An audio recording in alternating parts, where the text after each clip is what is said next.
And Tom, it's always a pleasure to have you on, man. You guys are doing a knock-up job of at least telling the truth about what's going on. How are you? I'm doing well, Joe. Thanks for having me. We're in a constitutional crisis. This is never in my 20-plus years at Judicial Watch would I ever think we'd run into a corruption crisis that included a coup attempt on the president, and that's what all of this is. This is what it all is about. It's not impeachment. It's not a special counsel investigation. It's not an indictment. It's a coup. And that's not over-exaggerating. That's exactly what's going on. And this has been uncovering itself ever since Hillary Clinton lost. Had she won, we would have heard about none of this stuff, none of the FISA stuff, no more about her email stuff. All that stuff goes away. What happened is they lost. And now they're scrambling. So this is about Hillary losing, the media losing its power and control, rhinos losing their power and control, progressives losing their power and control. What I want to know, and I think that you know the answer to this, what mechanism is still in place under this president after almost 2 full years where they can continue doing this? Hasn't he turned over all the Obama people in intelligence yet? Or are they still there? Oh, no. The agencies, and the media will never tell you this, the agencies are partisan run organizations controlled by liberal Democrats. And there's a few Republican appointees who are brought in when a president like Trump is elected or other Republican presidents are elected. But the agencies see them as short-termers to be thwarted, stopped, and torn apart if they get in the way of the agenda. So you may have a handful of appointees at the Justice Department, but someone like Attorney General Barr is surrounded by thousands of James Comeys who think they know better than the American people in terms of setting policy as they thought, as the American people rightly think they're supposed to be able to do by electing a president. It's Tom Fitton, the president of judicialwatch.org. Get there right now. Incredible reporting. But I guess I'm a little bit confused. When a radio station, I'm on a lot of radio stations, when a station is sold, many times the new management comes in and says, all right, listen, thanks for your work. Pack up your stuff. You're out of here. Can we not do that governmentally? I mean, these are not people who were elected, so we can't kick them out. These are people that were hired. Oh, no. You have the permanent bureaucracy, the deep state, the as I call it, the alt government that thinks it's above the law. And you see this, I think, in the whistleblower complaint. You know, Joe, I've been doing this work, as I said, for 2 decades. And a lot of this work that we do at Judicial Watch involves advising, helping, and working and representing whistleblowers. And this is no whistleblower. This, to me, looks like an illegal leak of classified information that they wanted to get out there, and they couldn't think of a way to do it without too much criminal liability. So they tried to protect themselves by gussying it up in a whistleblower complaint. It doesn't apply as a matter of law. And if I were the president, I'd be focused on the criminal conspiracy seemingly out of his White House, including the leak of classified information, obviously with the connivance of Adam Schiff and people in his world to try to overthrow him. And that's what this is about. Impeachment is too nice a word. It presumes constitutionality and lawfulness. This is a coup. And I say the Alice in Wonderland approach to impeachment, which is verdict first, evidence never. Yeah. It's Tom Fitton from judicialwatch.org. They do amazing work every single day. Let me ask you about the so-called whistleblower. This person that I actually had Bob Barr on the other day. He called him a saboteur or her, and that's exactly what this person is.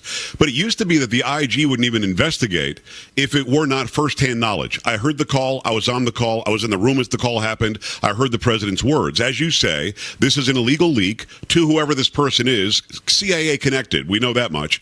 Who then put together this report that was clearly written by either lawyers or the committee itself. Maybe Adam Schiff wrote this report, and then it was handed in. Why did the IG accept it? They changed the rules or something to allow for second party or third party. It's odd. Well, I think that's something that needs to be investigated. I think maybe in theory you can have secondhand information that leads to IG reports. It makes a certain amount of sense that inspector generals aren't limited to only firsthand evidence before they initiate an investigation. But that's a distraction in the sense that this report isn't covered by the whistleblower laws. The whistleblower laws in the intelligence community are designed to protect the taxpayer from waste, fraud, and abuse and misapplication of funds and fraud in the intelligence community. The idea that a policy difference with the president of the United States can give rise to a whistleblower report is absurd. And you kind of see the absurdity of it in the complaint itself, where it spends as much time talking about newspaper articles that are critical of President Trump as any alleged breaches of law, which turned out not to be the case. There was no pressure. It was perfectly appropriate. And in fact, if I were the president, I called the Ukrainians back to make sure they are investigating this corruption out of its own country that targeted the United States and is protecting a powerful politician. I actually like that idea, Tom. The president picks up the phone, calls Zelensky, and says, hey, all this crap happening over here, do me a favor, investigate all these people. Don't back down. I mean, he should. I know there's news stories about him calling Australians to complain about Mueller and what was going on there. We have to understand and go back to 2015 and 16. The Obama administration used the intelligence apparatus not only here, but work with our friends abroad, or, I don't know if they were being friendly to the interests of the United States and trying to corrupt our election process by allowing Barack Obama to spy on Trump using resources of their own countries, like the United Kingdom, like Italy, like Australia, like Ukraine, and who knows, maybe even the Chinese were involved in helping protect Joe Biden. This is an international conspiracy against the president, and he's right as president to try to figure out what went on, because no one else in this town wants to do it.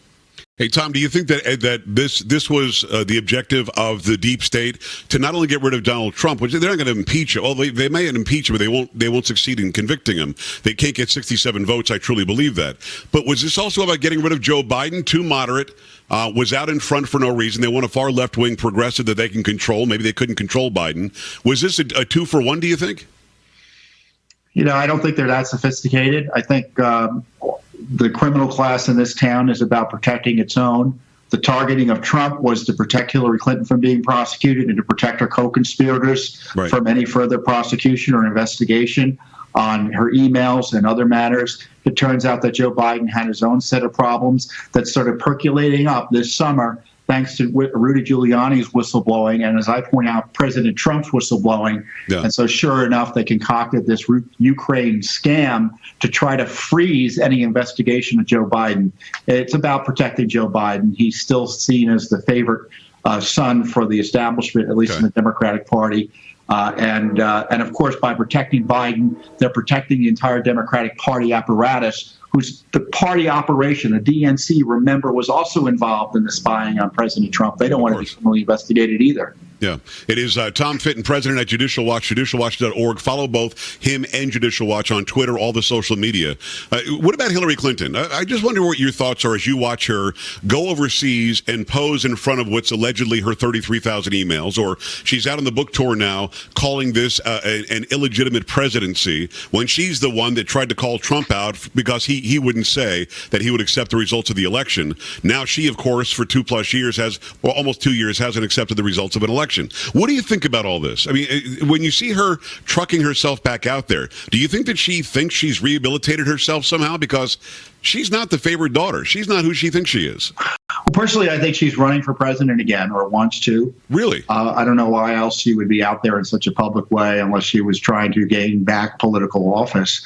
But nevertheless, we're pursuing the Clinton email scandal, and it's no coincidence that she's out there, in my view, joking about her emails, because right now there's a federal court considering Judicial Watch's request as to whether to depose her under oath about the Clinton email issue and Benghazi. She just filed a brief, her attorneys did last week, trying to stop us from getting from deposing her under oath.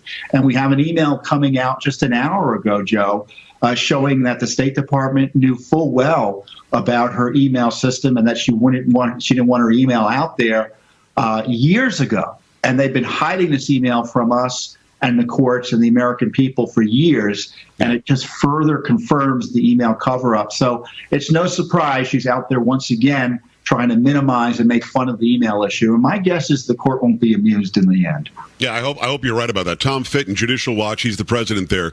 Let me ask you about go and support them right now. He comes out and lies, just completely lies about what's in this report. He doesn't say, I'm going to do a satire about it. Doesn't say, here's a parody. He doesn't say, I'm going to give a comparison. He's reading off of notes alleging the president said these words. I'm going to tell you 7 more times, and you're going to dig up dirt, you see, lots of dirt. And you're going to do this or else I'm not going to give you this, that, and the other. Completely lies, and it takes some Republican who's on the committee to get a bunch of tweets to his phone before he calls him out and says, hey, what you said in the beginning wasn't true at all. And Schiff goes, I can't believe that I have to tell you it was parody. What's the legality there, Tom? I think that he broke the law by doing that. He actually presented it as fact when it wasn't. Well, we've got two ethics complaints against Schiff, one for improperly disclosing classified information and the other for improper contact with the witnesses that he brought in to try to destroy President Trump.